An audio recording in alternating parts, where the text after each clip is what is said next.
Nous sommes rassemblés ce matin autour du thème « Dominé par l'onction ». Est-ce que quelqu'un peut dire avec moi « dominé » par l'onction?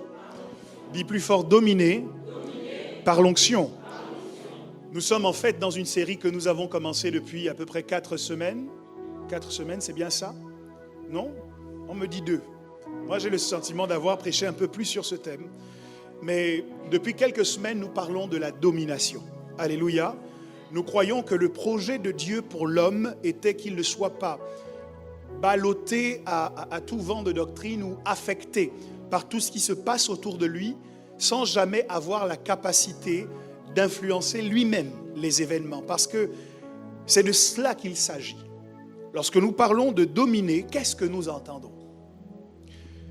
Dominer, c'est exercer une influence positive sur notre environnement pour le pousser à vivre en accord avec les valeurs du royaume des cieux. Je redis, dominer, selon ce que nous entendons, c'est exercer une influence positive sur notre environnement pour le pousser à vivre en accord avec les valeurs du royaume des cieux. Lorsque nous disons que l'homme doit dominer, chaque environnement dans lequel l'homme qui respecte la parole de Dieu se trouve est un environnement qui doit être positivement influencé pour que les hommes qui y habitent aient davantage le désir de fonctionner selon les valeurs du royaume des cieux. Lorsque Daniel avait été jeté dans la fosse aux lions et que par miracle les lions ne l'ont pas dévoré, le roi qui a constaté ce miracle a établi que le seul vrai Dieu était le Dieu de Daniel. Il a donc été influencé, même dans sa conception de la divinité, par l'impact que Daniel a eu sur lui.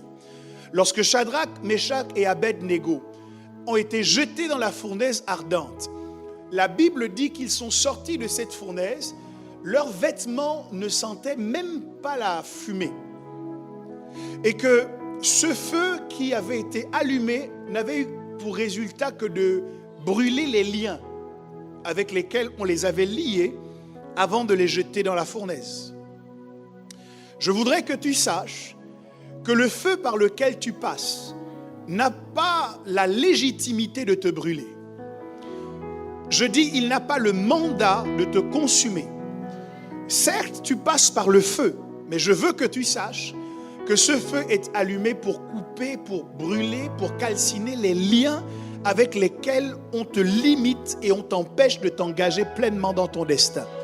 Ce feu ne te brûlera pas, il ne brûlera que les liens avec lesquels on a voulu t'attacher. Quelqu'un me donne un bon amen. Et tant pis pour ceux et celles qui t'ont jeté dans cette fournaise, parce que l'histoire raconte que c'est ceux qui ont jeté Shadrach, Meshach et Abed-Nego qui ont été brûlés par le feu de la fournaise. Mais ce que je voulais dire, c'est qu'au sortir de cette fournaise, le roi lui-même, qui jusque-là se pensait être une divinité, a dû arriver à la conclusion que le Dieu de Shadrach, Meshach et Abed-Nego était le seul qui devait être adoré dans tout le royaume. Voyez, lorsque vous êtes en position de domination, vous exercez une influence. Je te vois exercer une influence dans ta famille. Ce n'est pas parce que les gens auront fait des études de théologie qu'ils apprendront à respecter ton Dieu.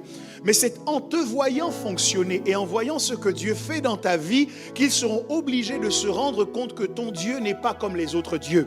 Je te vois exercer de l'influence dans ta famille, dans ton entreprise, dans ton environnement direct et indirect. Les gens qui connaissent, les gens qui te connaissent seront influencés par le Dieu que tu sers. C'est cela la domination. Exercer une influence positive sur notre environnement pour le pousser à vivre en accord avec les valeurs du royaume des cieux. Quelles sont-elles? Ce sont des valeurs d'amour, de partage, de droiture, de justice et d'équité qui fondent la culture du royaume des cieux. Le deuxième terme qui compose notre thématique de ce matin, c'est le terme onction. Alors nous avons défini la domination. Qu'est-ce que l'onction? L'onction, c'est le nom qui est issu de l'action qui consiste à verser de l'huile sur la tête, du verbe oindre, ou de l'appliquer de toute autre façon à une personne ou à un objet. Chez les Juifs, il y avait 3 catégories d'onction. La première, c'est l'onction habituelle. Quelqu'un dit onction habituelle. La deuxième, c'est l'onction officielle. Quelqu'un dit onction officielle. Et la troisième, c'est l'onction médicale ou chirurgicale. Quelqu'un dit onction médicale.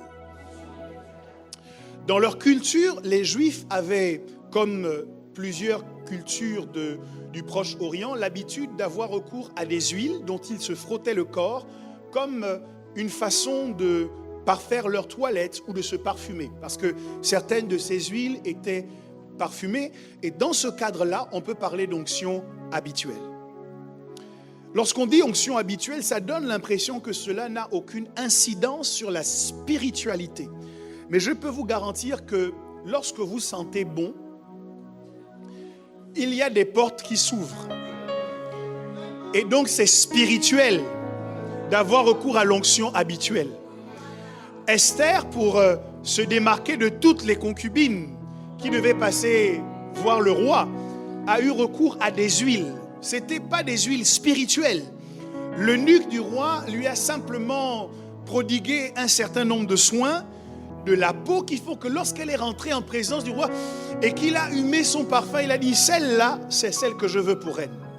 Voyez-vous, parfois, il faut juste veiller sur son hygiène corporelle pour avoir des avancements spirituels. Parce qu'il faut le dire aux gens qui prennent le métro. Ça peut être spirituel d'avoir recours à une onction habituelle. Alléluia.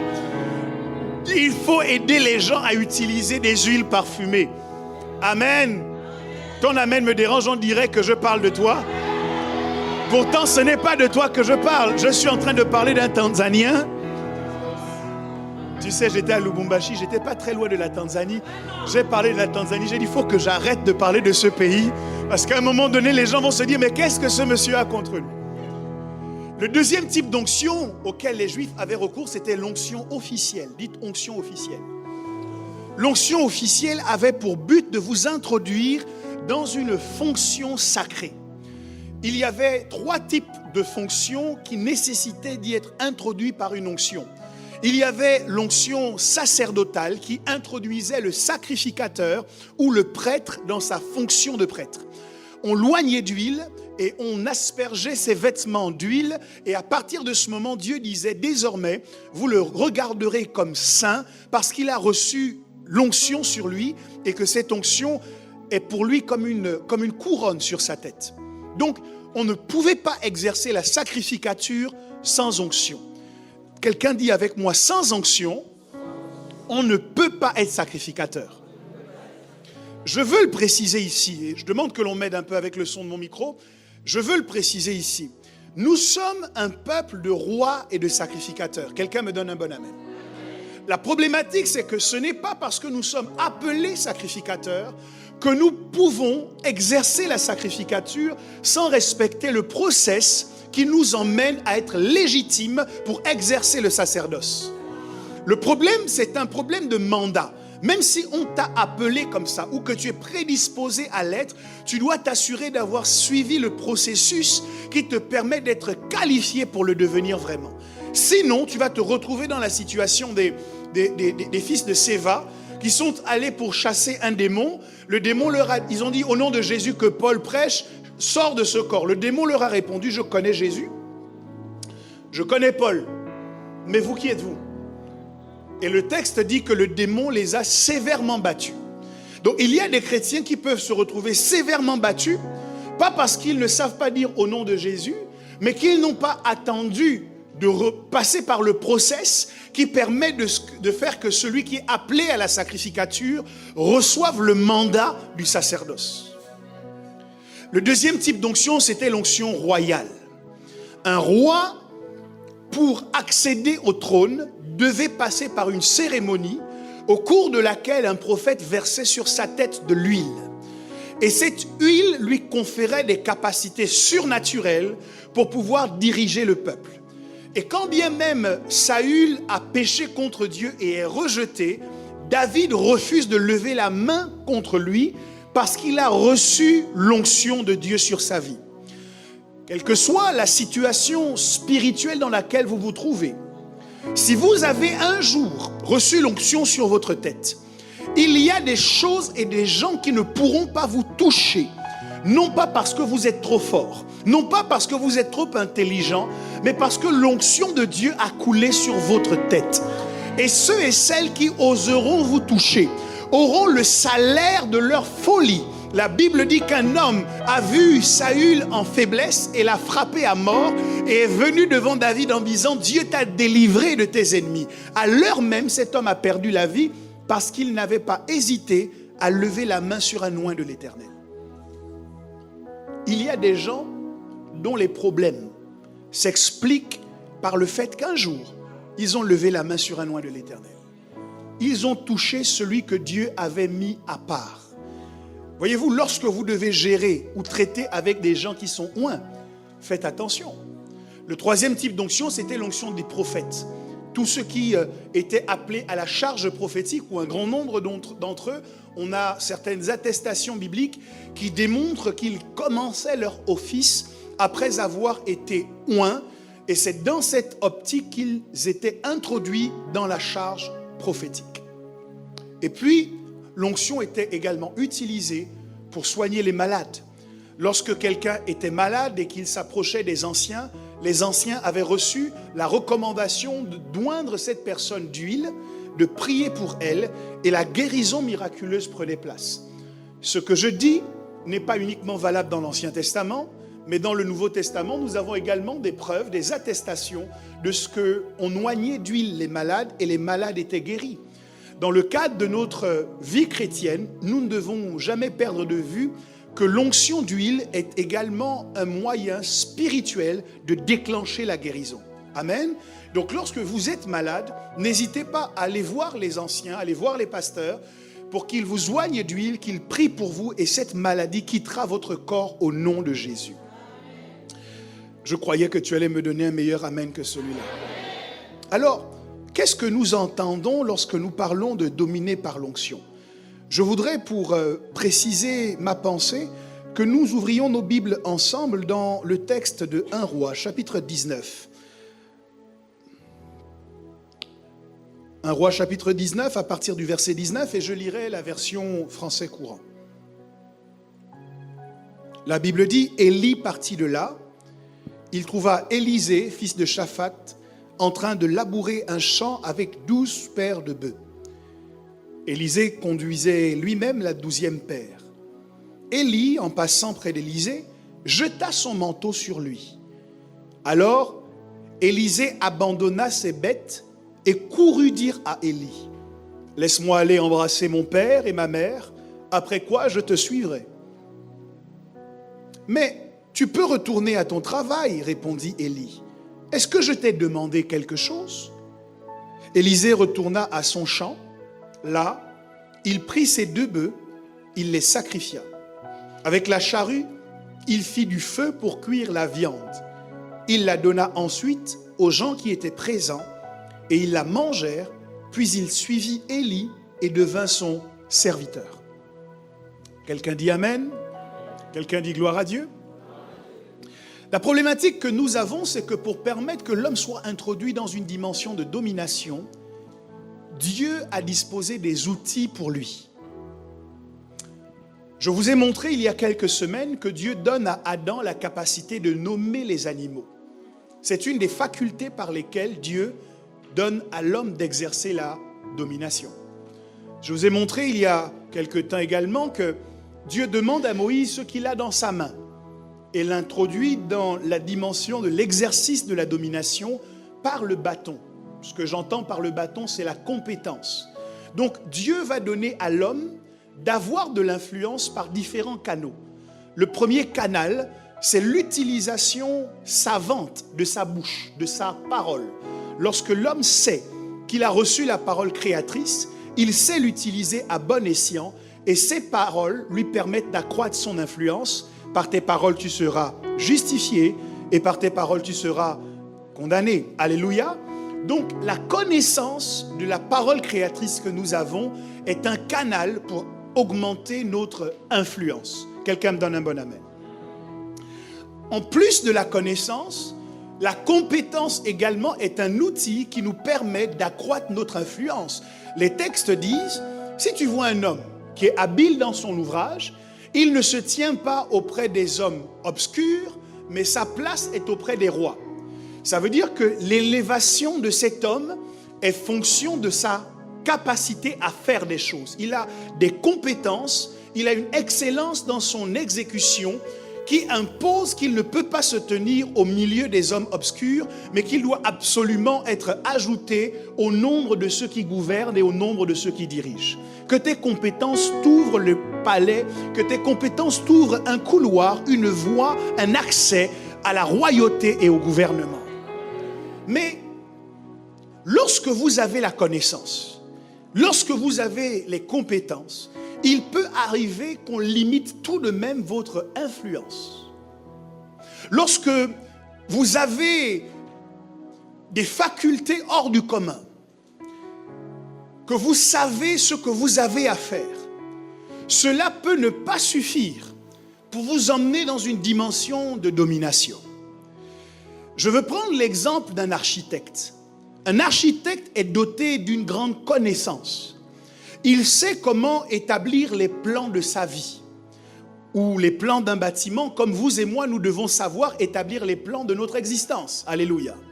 Il sait dessiner les plans d'un immeuble, il sait exactement comment il faut faire, quels sont les calculs qui doivent être mis en place pour que le bâtiment ne s'effondre pas.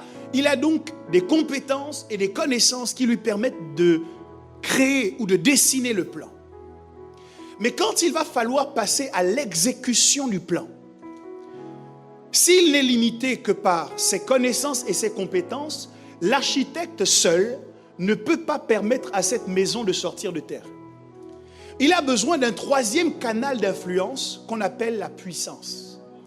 Il est connaisseur, il est compétent, mais sur le chantier, on va voir des machines qui vont commencer à défiler, qui ont la faculté de briser des murs, de creuser des fossés, afin que la maison puisse sortir de terre. Ça veut dire que dans notre vie, quand bien même nous avons la connaissance et la compétence pour pouvoir dessiner la vie que nous voulons, et vous êtes nombreux dans votre enfance à avoir designé un style de vie, en disant, moi quand je serai plus grand, voilà ce que je ferai, voilà où je serai, voilà ce que j'aurai. Et vous vous rendez compte à l'âge adulte, ou à l'âge plus qu'adulte, que les rêves que vous aviez dans votre enfance ne sont pas en train de se concrétiser. Comment cela s'explique-t-il ? Pour beaucoup d'entre vous, vous êtes allés à l'école. Beaucoup d'entre vous, vous avez les compétences et les connaissances qui doivent vous permettre d'exécuter à la perfection le plan que vous avez initié. Sauf que les connaissances et les compétences ne suffisent pas. Quelle que soit la beauté de ton plan, quelle que soit la précision de ton plan, même si tu es extrêmement compétent, les compétences et les connaissances dans certaines circonstances ne suffisent pas. Ma Bible me dit que Jésus a pris avec lui 12 disciples. Il a passé 3 ans durant à les enseigner. Ces gens vivaient avec lui. Il leur a donné le maximum de connaissances possibles. Et puis, il les a rendus capables d'exercer certaines choses. Il les envoie 2 à 2, leur donne le pouvoir de chasser les démons, leur donne le pouvoir de guérir les malades. Mais quand Jésus s'en va, il donne une instruction à ses disciples. Il dit, ne quittez pas Jérusalem jusqu'à ce que la puissance d'en haut, le Saint-Esprit, ne vienne sur vous. Ça veut dire que les disciples avaient les compétences, ils avaient les connaissances, mais ils ne pouvaient pas initier l'Église parce qu'il leur manquait quelque chose d'absolument nécessaire qui s'appelle la puissance. Il dit, vous recevrez une puissance venant sur vous, le Saint-Esprit venant sur vous, et vous serez mes témoins. L'une des difficultés que nous avons dans cette vie-ci, c'est que nous supposons à tort que les compétences suffisent, mais les compétences ne suffisent pas. Nous pensons à tort que la connaissance suffit, mais la connaissance ne suffit pas. Parce que nous sommes en face d'un adversaire, Satan le diable, qui a non seulement des compétences, non seulement des connaissances, mais qui est également doté d'une puissance extraordinaire. Et si vous devez affronter un tel ennemi, vous ne pouvez pas le faire sans puissance. C'est pourquoi ton Dieu ordonne que tu sois puissant. Lorsque nous disons dominer par l'onction, ce que nous disons, c'est que nous pouvons avoir de l'influence par la compétence, par les connaissances, mais nous ne pouvons pas nous limiter à cela. Il y a un troisième couloir qui est une voie par excellence qui s'appelle la puissance. Dis à ton voisin, tu as besoin de puissance. Es-tu plus compétent que Pierre? As-tu plus de connaissances que Jean? Pierre et Jean, malgré leur connaissance, étaient stationnés dans la chambre haute. Parce qu'il fallait absolument qu'ils soient revêtus de puissance. Tu vas commencer une entreprise parce que tu as étudié la comptabilité, parce que tu sais comment les chiffres fonctionnent, et puis tu te dis ça suffit. Non! Dans le monde dans lequel nous sommes, lorsque tu commences quelque chose, tu dois avoir de la puissance qui te permet de l'amener à terme. Ok, je vais donner une autre illustration. Nous sommes dans un pays de droit. Amen. Est-ce que vous savez que même dans le cadre d'une démocratie, on est obligé d'avoir recours à la puissance ou à la force publique pour faire respecter un certain nombre de choses? On a une organisation qui s'articule autour de 3 pouvoirs.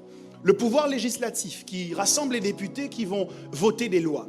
Mais même quand les lois sont avantageuses, quand les lois sont bonnes, s'il n'y a pas de pouvoir exécutif, c'est-à-dire la main agissante, qui a le pouvoir de prendre ces lois et de les rendre physiques dans la vie des citoyens, la législation n'aura servi strictement à rien.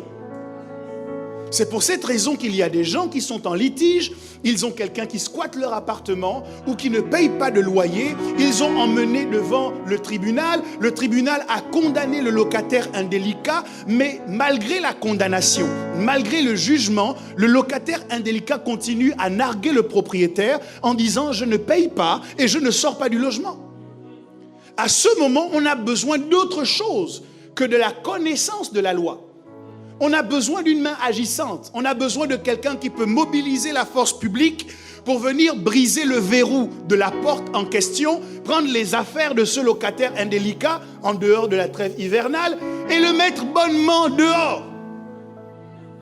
Donc il y a des choses dont tu ne bénéficieras pas si tu ne sais pas agir avec la puissance. Il y a des choses, pourtant c'est ton droit. Tu as le droit de l'avoir. Mais tu n'en bénéficieras pas tant que tu n'as pas le pouvoir de l'avoir. Il faut le droit d'avoir et il faut utiliser le pouvoir pour l'avoir. Parce que le diable est têtu. Et même le royaume des cieux est forcé par les gens qui sont violents. Tu as besoin d'exercer de la puissance pour revendiquer ce que Dieu t'a promis, pour l'obtenir et pour empêcher les démons et le diable de retenir ce qui t'appartient. Quelqu'un me dit, j'ai besoin de puissance. Nous arrivons dans une dimension, bien aimée, où c'est puissance contre puissance. Tu ne peux pas simplement te dire, j'ai droit à telle promesse. Non, à un moment donné, tu dois te lever et tu dois réclamer et tu dois lutter et tu dois te battre pour entrer en possession de ta promesse. Les enfants d'Israël avaient la promesse de Canaan. Dieu leur avait promis Canaan, pas seulement à eux, mais Dieu avait promis à Abraham, Dieu avait promis à Isaac, Dieu avait promis à Jacob. Mais quand il fallait rentrer en Canaan, s'ils n'utilisaient pas la puissance dont Dieu les avait équipés, ils n'auraient pas pu rentrer en possession de leur terre de promesse. Tu as des promesses. Ça t'appartient, c'est ta place. Mais pour pouvoir t'y placer, tu dois la prendre. Et tu dois la prendre avec puissance. Je voudrais que quelqu'un arrête de supplier tout le monde de lui donner sa place. La thématique de cette année, ce n'est pas mendie ta place. C'est prends ta place. Dis à ton voisin, prends ta place. Ok, tourne-toi vers un autre voisin, dis-lui, prends ta place. On n'a pas besoin de mendier le respect, on le prend. Tu n'as pas besoin d'attendre qu'on te respecte. Tu dois te faire respecter. Parce que Dieu t'a amené sur la terre afin de le représenter. Tu ne te représentes pas toi-même. Quand on te manque de respect, ce n'est pas seulement à toi qu'on manque de respect. C'est au Dieu qui t'a positionné sur la terre. Alors tu dois avoir une révolution qui monte à l'intérieur de toi. Et dire, je ne me laisserai pas faire. Mais je prendrai ce qui me revient. Je prendrai ce qui m'appartient. Parce que c'est une question de puissance. Est-ce que je parle à quelqu'un ce matin? Maintenant, l'une des questions que l'on peut se poser, c'est comment on fait pour passer d'une dimension où on manque de puissance à une dimension où on manifeste la puissance. Parce que beaucoup d'entre vous, vous êtes au courant de ce que je dis. Mais vous allez me demander, mais évêque, comment nous faisons pour arriver à une dimension où nous pouvons dominer par l'onction? L'histoire d'Élisée apporte un certain nombre de réponses à cette question. La première chose, c'est que Élisée était en activité lorsque Élie a croisé son chemin. Élie est le prophète majeur de l'époque. Et Dieu lui donne un certain nombre d'instructions. Et donc, il se rend dans la contrée où il va rencontrer Élisée. Qu'est-ce qui se passe? La première chose que la Bible dit au sujet d'Élisée, c'est qu'il était occupé. J'ai déjà parlé de la nécessité d'être occupé. Élisée était en train de labourer le champ avec 12 paires de bœufs. Labourer un champ, c'est un travail assez difficile. Élisée est donc en activité et il est en train de labourer le champ lorsque Élie le rencontre. Dans le monde spirituel, le fait de labourer peut être assimilé au fait de travailler dans la prière. Vous devez labourer votre terre, vous devez labourer votre atmosphère. Parce que lorsque vous allez dire des paroles, elles seront comme des semences qui tombent dans une terre qui s'appelle l'atmosphère. Mais la parabole du semeur nous révèle qu'il ne suffit pas de semer, il faut semer dans la bonne terre. Je veux dire autrement, il ne suffit pas de déclarer, il faut déclarer dans la bonne atmosphère. Or, de la même manière qu'une terre se prépare, de la même manière une atmosphère se prépare. Donc, lorsque tu veux déclarer dans l'atmosphère pour que les choses prennent place, la question que tu dois te poser, c'est: as-tu déjà préparé ton atmosphère? De la même manière que Élisée labourait la terre afin de la préparer pour qu'elle reçoive la semence, de la même manière, le chrétien qui veut passer de la faiblesse à la puissance doit apprendre à travailler son atmosphère en la labourant par la puissance de la prière. Un homme qui veut devenir de plus en plus puissant dans le monde spirituel doit augmenter le niveau de son implication dans sa vie de prière. Quelqu'un a dit que le chrétien n'est jamais plus puissant que lorsqu'il est à genoux. Lorsque nous sommes à genoux, nous pouvons renverser des royaumes. Lorsque nous sommes à genoux, nous pouvons faire tomber des géants. Lorsque nous sommes à genoux, nous pouvons faire vriller des batailles. La Bible dit que Moïse était sur la montagne, les mains levées, en signe d'élévation, en signe de prière, en signe d'intercession. Et Josué était dans la vallée. Mais Josué avait le dessus sur ses adversaires parce que Moïse, sur la montagne, était en train de prier. Tu ne peux pas être victorieux dans la vallée si tu ne pries pas sur la montagne. Je redis, tu ne peux pas être victorieux dans la vallée si tu ne passes pas du temps à prier sur la montagne. Le secret de l'efficacité du ministère de Jésus ne se constate pas seulement dans ce qu'il faisait dans la vallée, mais davantage ce qu'il faisait quand il était sur la montagne. Régulièrement, Jésus s'isolait et il se mettait à prier. Et il priait avec de grands cris et il intercédait. Et lorsque ce Jésus-là descendait de la montagne, il était chargé à bloc. Je vois quelqu'un qui va descendre de la montagne chargé. Tu vas être chargé d'une puissance qui est comme l'électricité. Je ne vois pas de démon qui va réussir à te résister. Lui-même, Jésus dit à ses disciples, ce type de démon ne sort que par le jeûne et la prière. Mais il n'a pas jeûné. Sauf qu'il descend de la montagne. Tu dois passer du temps dans la présence de Dieu. Tu dois passer du temps dans la prière. Tu dois passer du temps à le chercher. Plus tu passes du temps avec Dieu, plus tu ressembles à Dieu. Et lorsque tu descends de la montagne, les circonstances que tu croises ne te croisent pas toi, mais elles croisent le Dieu auquel tu ressembles. Comment Élisée, simple agriculteur, est devenu prophète majeur? Premier secret, il était en train de labourer. Je voudrais que quelqu'un comprenne ce matin que tout ce que nous faisons en public n'a d'intérêt que si nous sommes capables de payer le prix en privé. C'est bien de dire Amen et de crier Alléluia quand tout le monde est là. Mais ton Amen manquera de pouvoir. Parce que ce qui le solidifie, c'est ce que tu fais dans le secret. Si tu n'as pas de vie de prière et que tu n'ouvres ta Bible que lorsque tu arrives le dimanche au culte, il y aura de la faiblesse dans tes déclarations. En revanche, si tu es un homme de prière, si tu es une femme de prière, les démons tremblent simplement à l'évocation de ton nom. Quand on dit cette personne-là arrive, il y a déjà un branle-bas dans le camp de l'ennemi. Tout le monde est en train de s'agiter parce qu'ils savent que si tu ouvres ta bouche, tes déclarations sont portées par la puissance que tu as développée dans la prière. Dis à ton voisin, il faut que tu pries. Alléluia. Alors, la deuxième chose que Élisée va faire est conditionnée par un acte qu'Élie va poser. J'ai besoin d'une personne sur cette estrade, s'il vous plaît, pour illustrer mon propos. Je veux bien que tu me donnes ta veste. Je suis très élégant, comme ça je ne vais pas l'enlever. On va imaginer que ça c'est ma veste. Et donc, tu peux t'avancer. Donc Élisée est concentré, en train de labourer le champ, et Élie s'approche. Et la Bible dit, Élie, en s'approchant, n'adresse même pas la parole à Élisée. Il ne lui dit pas bonjour, comment ça va? Il s'approche et il prend son manteau et il le jette sur Élisée. Et il continue son chemin.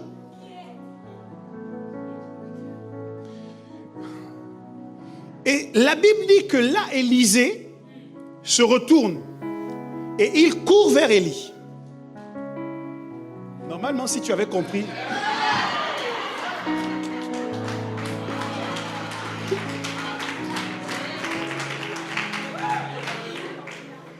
Donc, c'est une histoire bizarre. Imaginez-vous, vous êtes au travail, quelqu'un passe par là, il jette son manteau sur vous et il continue. Lequel d'entre vous va laisser son travail pour courir derrière lui? Le truc, c'est que Élie n'était pas un inconnu au bataillon. Tout Israël savait que Élie était le prophète majeur. Et lorsque Élie arrive et qu'il jette le manteau, dans la culture, on sait que le manteau d'une personne, ce n'est pas quelque chose d'anodin. Parce que dans votre manteau, il y a une portion de votre ADN. Le manteau que vous portez, sur votre manteau, il y a parfois des cheveux qui tombent. Parfois, il y a des particules de peau. Or, l'onction a une adresse. L'adresse de l'onction, c'est une identité. Donc, lorsque Dieu envoie son onction sur Élie, l'onction porte le nom d'Élie. Et chaque chose que Élie touche, je ne veux pas rentrer encore dedans, mais chaque chose que Élie touche porte une portion de l'onction qu'il y a sur Élie. Donc, quand Élisée reçoit le manteau d'Élie, Élisée comprend que ce geste-là n'est pas anodin. Élie est en train de me faire rentrer dans son mystère. Élie est en train de m'appeler à le rejoindre dans le ministère. Élie est en train de faire de moi son successeur. Parce qu'il n'y a pas de succès sans successeur. Élie est en train de préparer la relève. Il n'a pas eu besoin d'un long discours. Mon problème avec ma génération, c'est que vous avez besoin de trop d'explications. Élisée a vu un geste. Et dans ce seul geste, Élisée a compris que son destin pouvait changer là. Élisée a compris qu'il pouvait rentrer dans le ministère là. Élisée a compris qu'il allait devenir le prophète majeur là, sans trop d'explications, par une seule action. Mais toi, tu vas d'abord t'asseoir pour dire, mais qu'est-ce que ça signifie? Est-ce qu'il ne pouvait pas me demander autre chose? Est-ce qu'au moins l'évêque ne pouvait pas me dire bonjour? Est-ce qu'il ne pouvait pas au moins avoir un visage avenant? On n'a pas besoin du sourire de l'évêque. On n'a pas besoin qu'il te dise bonjour. Ce dont tu as besoin lorsque tu es en présence de quelqu'un qui est oint, c'est de rentrer en contact avec son onction. Non, ne te laisse pas distraire. Il y a beaucoup de choses dans la vie qui vont te distraire. Et les choses qu'on utilise pour te distraire sont souvent un test. Ok, comment tu vas réagir si le pasteur ne t'a pas appelé pendant toute une semaine? C'est un test. Des fois, si c'est lui-même, il t'aurait appelé. Non, vous ne voyez pas ce que je veux dire? Ok. Élisée a prié pour une femme qui n'avait pas d'enfant. La Bible dit qu'elle est tombée enceinte, elle a donné naissance miraculeusement. et puis l'enfant meurt. C'est cette femme qui prend son âne, qui court jusque chez Élisée. Elle se jette à ses pieds. Et Élisée fait une déclaration qui m'a choqué. Il dit à son serviteur qui voulait empêcher la femme, il dit, laisse cette femme. Son cœur est attristé et l'Éternel me l'a caché. Donc il y a des souffrances par lesquelles tu passes que l'Éternel cache à ton leader. C'est pas qu'il n'est pas humain. C'est pas qu'il n'a pas d'empathie. C'est pas qu'il n'a pas de compassion. Mais Dieu travaille à lui cacher certaines choses. Pourquoi?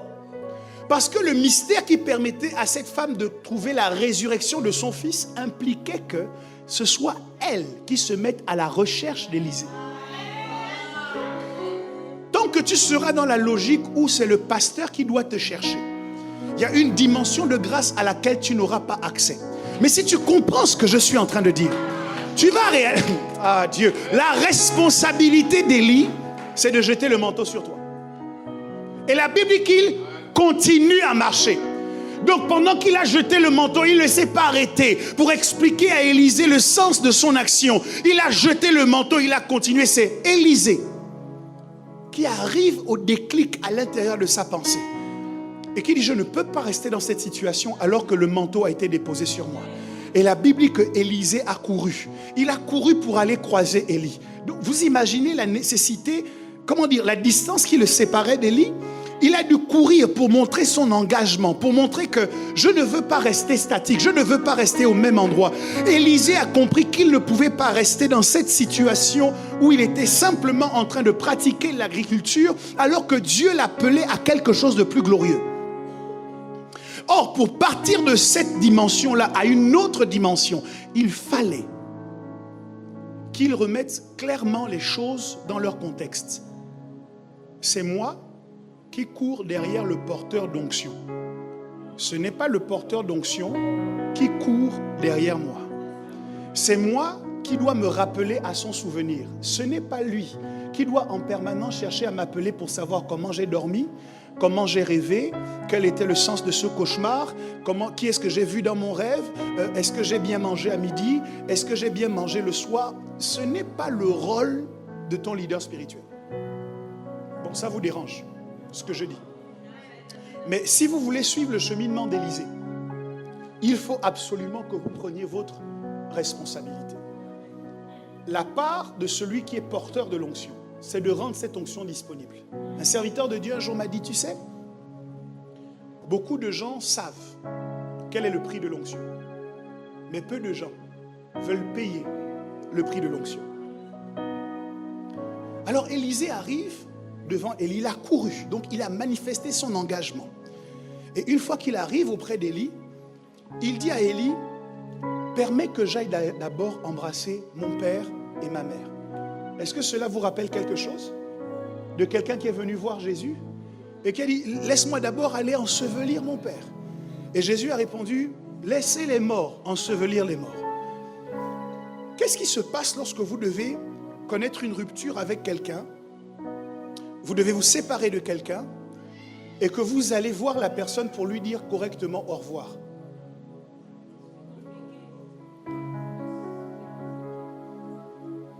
Vous allez voir la personne pour lui dire au revoir. Pourquoi? Parce que vous aimeriez, quand vous allez vous croiser demain, vous voulez laisser une porte ouverte. C'est pour ça que Élisée demande à Élie, laisse-moi quand même aller voir mes parents. Le travail que je fais là, c'est eux qui m'ont donné. Si jamais je te suis et que ça ne marchait pas, je veux au moins avoir la possibilité de revenir et dire, mon père, j'ai péché contre le ciel et contre toi. Je ne suis pas digne d'être appelé ton fils. Traite-moi comme un de tes serviteurs. Élisée voulait s'aménager une porte de sortie. Et là, le comportement d'Élie me choque. Élie ne lui dit pas, tu sais mon fils, l'action que je viens de poser est très importante. Tu ne dois pas te laisser distraire. Tu ne dois pas te créer de porte de sortie. Élie lui dit, mais fais ce que tu veux. Est-ce que je t'ai demandé quelque chose? Il me fait penser à Jésus qui vient de dire, si vous ne mangez pas ma chair, vous ne buvez pas mon sang, vous n'avez pas de part avec moi. Les gens partent, ses disciples restent, ils se tournent vers les disciples, ils disent, mais vous aussi, vous partez pas. Pourquoi tu as besoin qu'on t'aide à obtenir ce dont tu sais que tu en as besoin? Tu sais que c'est essentiel pour ta vie. Pourquoi tu as besoin qu'on t'aide? Lorsque Élie finit de lui répondre ainsi, Élisée va prendre les bœufs avec lesquels il était en train de labourer et il les sacrifie. C'est le sens du sacrifice. C'est le sens de l'offrande. Si vous voulez passer de la dimension de la faiblesse à la dimension de la puissance, vous devez être capable de vous sacrifier. Vous devez être capable de répondre présent au rendez-vous de l'offrande. Il y a un lien assez particulier entre l'onction et l'argent. La Bible dit qu'une femme avait des enfants qui menaçaient d'être emmenés en esclavage. Elle vient voir Élisée en disant, parce que mon mari avait beaucoup de dettes, on va prendre nos enfants et on va les emmener en esclavage. Élisée demande, qu'est-ce que tu as dans ta maison?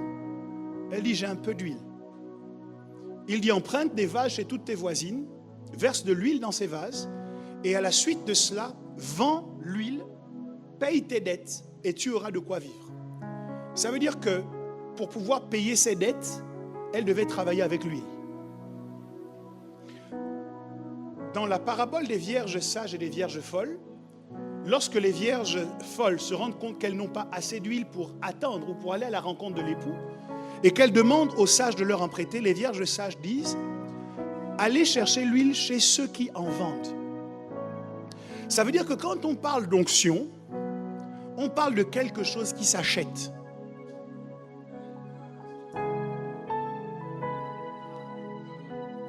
Quand on parle d'onction, on parle de quelque chose qui se paye, de quelque chose qui se monnaie. Alors ça ne se monnaie pas seulement avec de l'argent. Ça se monnaie également avec un engagement personnel. Ça se monnaie avec un sacrifice personnel. Vous ne saurez jamais réceptionner de l'onction si vous n'êtes pas en capacité de vous sacrifier pour que cette onction vous localise. L'onction ne s'obtient pas gratuitement. L'onction a un prix. Et ma génération doit être d'accord de payer le prix de l'onction. Si nous voulons faire une différence dans ce monde, nous devons accepter de payer le prix. Les apôtres n'ont pas reçu l'onction gratuitement. Ils ont abandonné femmes, enfants. Ils ont vécu comme des sans-abri pendant 3 ans. C'est un prix qu'ils ont payé. Parfois, certains ont payé le prix de la vie pour être ce qu'ils sont. Ce dont on parle aujourd'hui les concernant a été payé parfois par leur propre vie. Qu'est-ce que tu es prêt à sacrifier? Quel est le niveau de confort auquel tu es prêt à renoncer pour que l'onction arrive sur toi? C'est le sacrifice. Il va plus loin. Il prend la charrue. On n'est plus dans la dimension juste du sacrifice. Il prend la charrue, c'est-à-dire l'outil avec lequel il labourait. Il le détruit et c'est cela qui va faire le feu, qui va alimenter le feu avec lequel il va brûler l'holocauste. Donc, non seulement il sacrifie, mais en plus, il met une croix sur ce qu'il était en train de pratiquer jusque-là. C'est-à-dire que même si je suis pris de folie et que j'ai envie de revenir là, je ne pourrai plus pratiquer cette activité parce que je me suis consacré pleinement à te suivre, toi, Élie, et à me mettre à ton service. C'est à ce moment qu'Élisée devint le serviteur d'Élie. Je suis allé un petit peu vite parce que je veux le faire assez rapidement aujourd'hui. On a d'autres choses à faire tout à l'heure, notamment la Sainte Seine. Mais pour résumer, si vous voulez manifester l'onction, recevoir et la manifester, je vous ai dit la première chose, vous devez labourer votre atmosphère dans la prière. La deuxième chose, vous devez être prêt à vous sacrifier. Demande à ton voisin de ma part, es-tu prêt à te sacrifier? Tu dois être prêt à payer le prix. Regarde toi-même la vie que tu mènes depuis un certain nombre d'années. Les changements que tu cherches à voir et que tu ne vois pas sont limités par les sacrifices que tu ne fais pas. tu dois être d'accord de te sacrifier. Et dernièrement, tu dois mettre une croix sur la vie que tu menais dans le passé. Vous savez, il y a des gens qui sont assez curieux. Ils vous suivent en vous menaçant toujours de pouvoir repartir là où ils étaient avant. Oh mon daddy, tu es mon daddy, tu es mon daddy, jusqu'au jour où tu leur dis non. Oui, d'abord je me souviens que j'avais un autre daddy dans telle ville. Il y a des gens qui vous suivent tant que tout se passe bien et qui se souviennent d'autres opportunités qu'on leur avait proposées avant quand les choses se gâtent. Le problème, c'est que pour obtenir le type d'onction-là, il faut être un jusqu'au boutiste.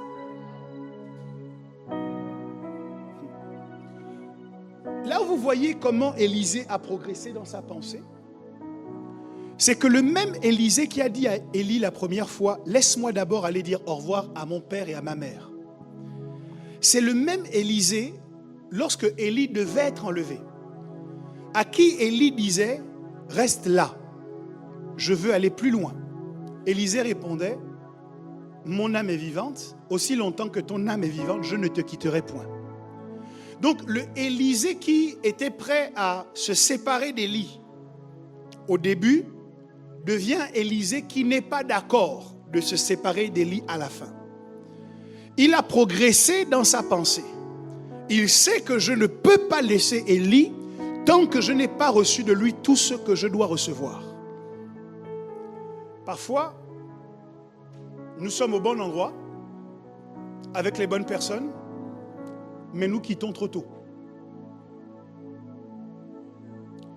Élisée n'a pas reçu l'onction le premier jour de son service. Il n'a pas reçu l'onction le deuxième jour. Il devait rester suffisamment longtemps avec Élie pour que l'onction descende. Et je vais vous surprendre. Ce n'est pas Élisée qui a déterminé quand l'onction devait tomber. Ah, je vais aller plus loin. Ce n'est pas Élie qui a décidé quand l'onction devait tomber. Parce que ce n'est pas le secret du réceptacle, ce n'est pas non plus le secret de l'émetteur.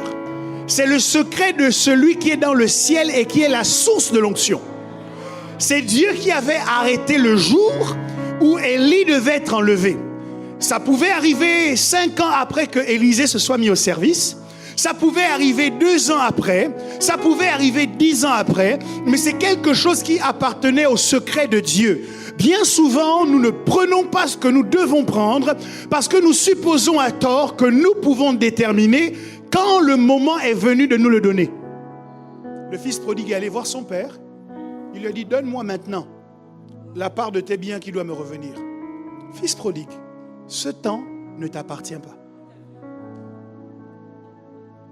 Ça ne vous est jamais arrivé de supposer que parce que vous avez mis beaucoup de temps dans un certain endroit ou dans un certain service, vous devriez recevoir ou obtenir quelque chose. Vous vous trompez. Parce que le temps ne vous appartient pas et le temps ne nous appartient pas. C'est le jour où Dieu décide que maintenant c'est le jour où l'onction va tomber sur toi. Et j'ai l'impression que ça ressemble à aujourd'hui. J'ai l'impression que nous sommes dans un jour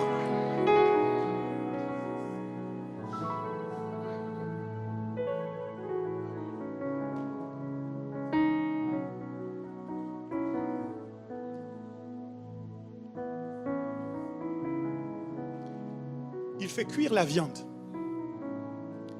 et il en donne aux gens qui sont autour. C'est son appel, c'est son ministère, mais il pense déjà aux gens autour. Ok. Il y a 2 choses que vous devez expérimenter avec Dieu. La première chose, c'est sa présence. La deuxième chose, c'est sa puissance. Et si vous deviez choisir en priorité ce que vous devez expérimenter avec Dieu, je vous engage à chercher d'abord à expérimenter sa présence.